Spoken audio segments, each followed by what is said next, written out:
Occasionally, while cutting grass, I would find small chunks of bone scattered about my backyard. Maybe once every other month. The kind someone would give to their dog to gnaw on. My yard is fenced in, and of all my neighbors only one has big enough dogs for that kind of thing. So I had my suspicions about who was responsible, but I never knew for sure. It was a mild inconvenience, but I always just picked them up and tossed them inside this little storage container.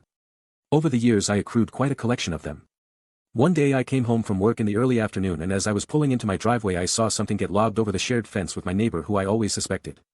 Older guy, I think he was cutting grass. I'm guessing he didn't want to run it over with his mower, and instead of acting like a human being and disposing of it properly, he throws it in my backyard because he's a piece of stuff.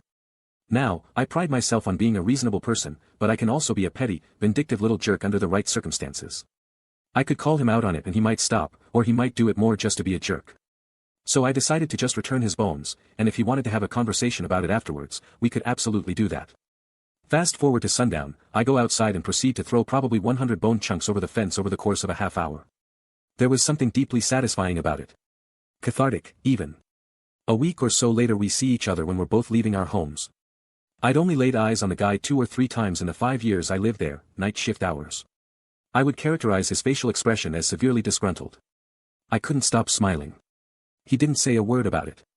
How could he? He'd have to acknowledge what he'd been doing for years. Haven't seen a bone since.